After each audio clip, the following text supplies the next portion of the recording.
In publishing these short sketches based upon the numerous cases in which my companion's singular gifts have made us the listeners to, and eventually the actors in, some strange drama, it is only natural that I should dwell rather upon his successes than upon his failures. And this not so much for the sake of his reputation, for indeed it was when he was at his wit's end that his energy and his versatility were most admirable, but because where he failed it happened too often that no one else succeeded, and that the tale was left forever without a conclusion. Now and again, however, it chanced that even when he erred, the truth was still discovered. I have noted of some half-dozen cases of the kind, of which the affair of the second stain, and that which I am now about to recount are the two which present the strongest features of interest. Sherlock Holmes was a man who seldom took exercise for exercise's sake. Few men were capable of greater muscular effort, and he was undoubtedly one of the finest boxers of his weight that I have ever seen, but he looked upon aimless bodily exertion as a waste of energy, and he seldom bestirred himself save when there was some professional object to be served. Then he was absolutely untiring and indefatigable. Save for the occasional use of cocaine, he had no vices, and he only turned to the drug as a protest against the monotony of existence, when cases were scanty and the papers uninteresting.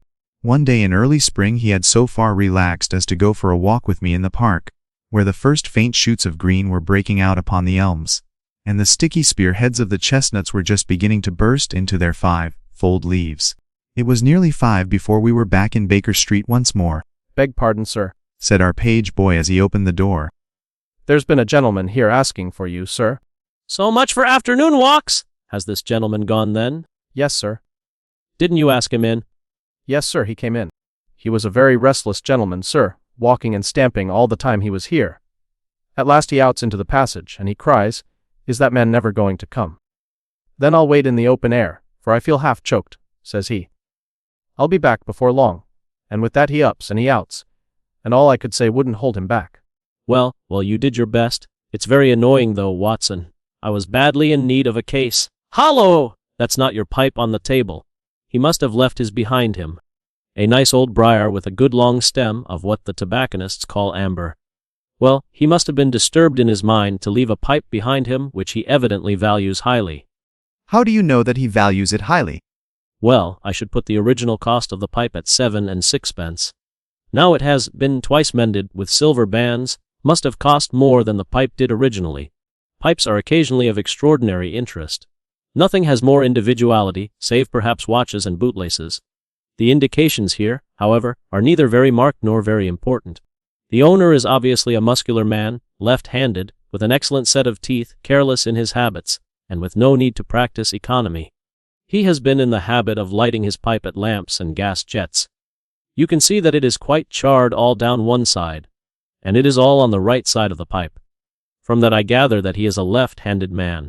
An instant later our door opened, and a tall young man entered the room. He was well but quietly dressed in a dark gray suit and carried a brown wide awake in his hand. "I beg your pardon. I suppose I should have knocked.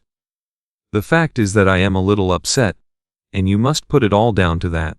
"I can see that you have not slept for a night or two. That tries a man's nerves more than work, and more even than pleasure.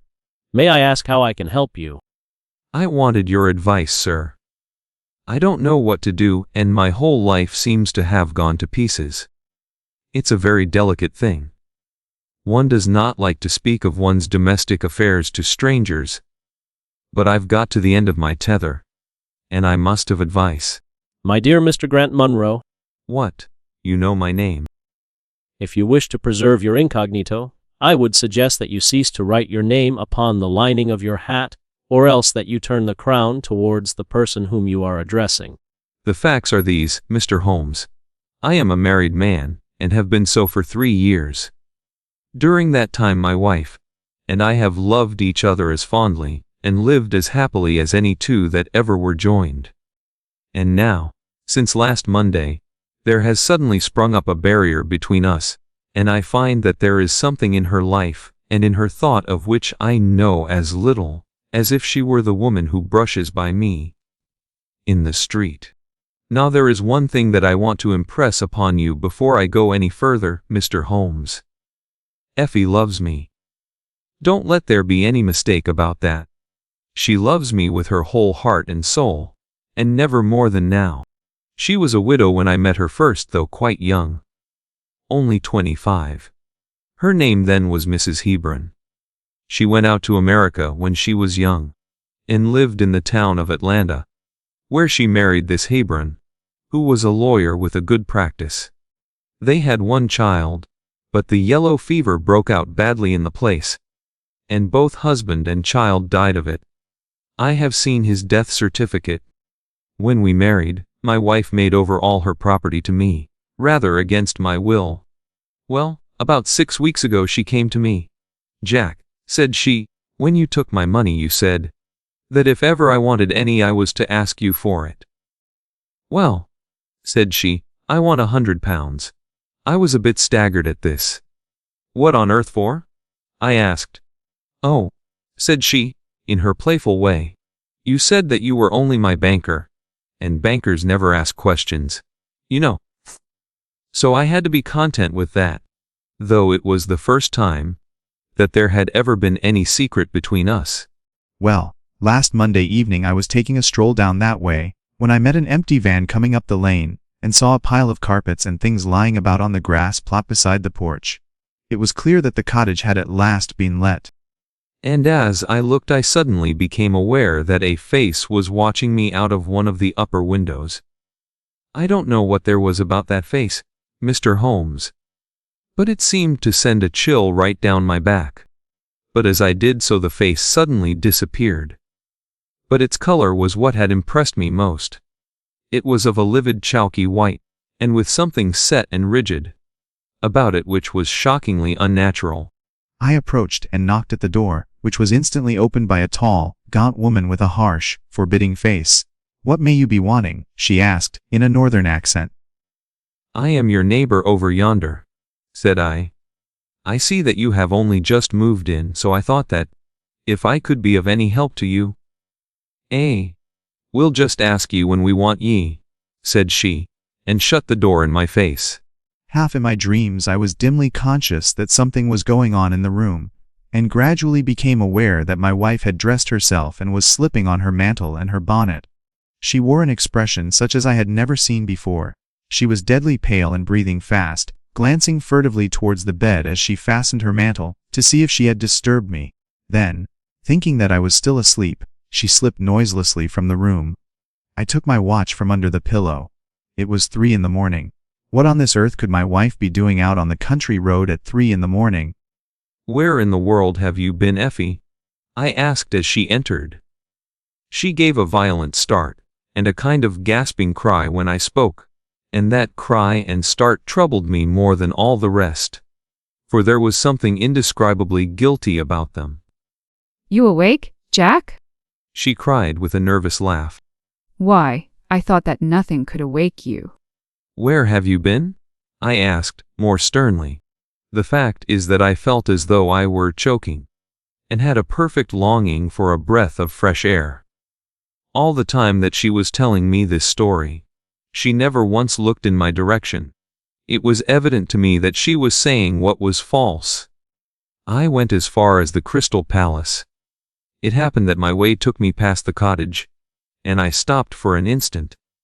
Imagine my surprise, Mr. Holmes, when the door suddenly opened and my wife walked out. Jack? She said, "I have just been in to see if I can be of any assistance to our new neighbors." "Why do you look at me like that, Jack? You are not angry with me?" "So," said I, "this is where you went during the night. How can you tell me what you know is false? I shall enter that cottage, and I shall probe the matter to the bottom." No, Jack, for God's sake," she gasped. "Trust me, Jack." She cried. "Trust me only this once. Our whole lives are at stake in this. If you force your way into that cottage, all is over between us." Still pulling at my sleeve, she led me away from the cottage. As we went I glanced back, and there was that yellow livid face watching us out of the upper window. On the 3rd day, I had gone into town on that day, but I returned by the 2:40 instead of the 3:36. As I entered the house the maid ran into the hall with a startled face. "Where is your mistress?" I asked. I rushed upstairs, happened to glance out of one of the upper windows, and saw the maid running across the field in the direction of the cottage. Then of course I saw exactly what it all meant. Tingling with anger, I rushed down and hurried across. In the cottage lay the secret which was casting a shadow over my life. I vowed that, come what might, it should be a secret no longer. I did not even knock when I reached it, but turned the handle and rushed into the passage. Then I rushed up the stairs, only to find 2 other rooms empty and deserted at the top. There was no one at all in the whole house. That was comfortable and elegant, and all my suspicions rose into a fierce bitter flame when I saw that on the mantelpiece stood a copy of a full-length photograph of my wife, which had been taken at my request only 3 months ago. That was yesterday, Mr. Holmes, and I have not seen her since. It is the first shadow that has come between us, and it has so shaken me that I do not know what I should do for the best. Tell me quickly what I am to do, for this misery is more than I can bear. Tell me, Said he at last. could you swear that this was a man's face which you saw at the window? Each time that I saw it I was some distance away from it, so that it is impossible for me to say. Have you ever seen a photograph of her first husband? No, there was a great fire at Atlanta, very shortly after his death, and all her papers were destroyed. And yet she had a certificate of death. You say that you saw it. Yes, she got a duplicate after the fire. Let me advise you, then, to return to Norbury, and to examine the windows of the cottage again. If you have reason to believe that it is inhabited, do not force your way in, but send a wire to my friend and me. I am afraid that this is a bad business, Watson. What do you make of it? It had an ugly sound, I answered. Yes, there's blackmail in it, or I am much mistaken. This woman's first husband is in that cottage. How else can we explain her frenzied anxiety that her second one should not enter it? The facts are something like this. This woman was married in America. Her husband developed some hateful qualities. She flies from him at last, returns to England, changes her name, and starts her life afresh. When suddenly her whereabouts is discovered by her first husband, they write to the wife and threaten to come and expose her. But we had not a very long time to wait for that. It came just as we had finished our tea. The cottage is still tenanted, it said. Have seen the face again at the window. We'll meet the 7 o'clock train, and we'll take no steps until you arrive. He was waiting on the platform when we stepped out, and we could see in the light of the station lamps that he was very pale, and quivering with agitation. They are still there, Mr. Holmes. I am going to force my way in and see for myself who is in the house. I wish you both to be there as witnesses. You are quite determined to do this, in spite of your wife's warning that it is better that you should not solve the mystery. We turned a corner in the lane as he spoke, and there was the building close beside us. A yellow bar falling across the black foreground showed that the door was not quite closed, and one window in the upper story was brightly illuminated. We approached the door, but suddenly a woman appeared out of the shadow and stood in the golden track of the lamp light. For God's sake, don't jack. I have trusted you too long, Effie. Leave go of me. I must pass you. My friends and I are going to settle this matter once and forever. Grant Munro rushed into the lighted room at the top, and we entered at his heels. It was a cozy, well-furnished apartment. In the corner, stooping over a desk, there sat what appeared to be a little girl. As she whisked round to us, I gave a cry of surprise and horror. The face which she turned towards us was of the strangest livid tint, and the features were absolutely devoid of any expression. An instant later the mystery was explained. Holmes, with a laugh, passed his hand behind the child's ear, a mask peeled off from her countenance, and there was a little coal-black negress, with all her white teeth flashing in amusement at our amazed faces. My God, what can be the meaning of this? I will tell you the meaning of it. You have forced me to tell you. My husband died at Atlanta. My child survived. Your child. She drew a large silver locket from her bosom. She touched a spring, and the front hinged back. There was a portrait within of a man strikingly handsome, but bearing unmistakable signs upon his features of his African descent. That is John Hebron, of Atlanta, and a nobler man never walked the earth.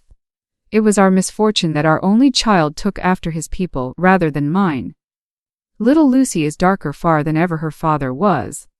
When I left her in America, it was only because her health was weak. But when chance threw you in my way, Jack, and I learned to love you, I feared to tell you about my child. God forgive me, I feared that I should lose you. I pushed my precautions so far as to order her to keep the child in the house during the daytime, and to cover up her little face and hands so that even those who might see her at the window should not gossip about there being a black child in the neighborhood. And now, tonight you at last know all, and I ask you what is to become of us, my child and me. She clasped her hands and waited for an answer. It was a long 10 minutes before Grant Munro broke the silence. He lifted the little child, kissed her, and then, still carrying her, he held his other hand out to his wife and turned towards the door. We can talk it over more comfortably at home. I am not a very good man, Effie, but I think that I am a better one than you have given me credit for being. Watson, if it should ever strike you that I am getting a little confident in my powers, or giving less pains to a case than it deserves, kindly whisper Norbury in my ear and I shall be infinitely obliged to you.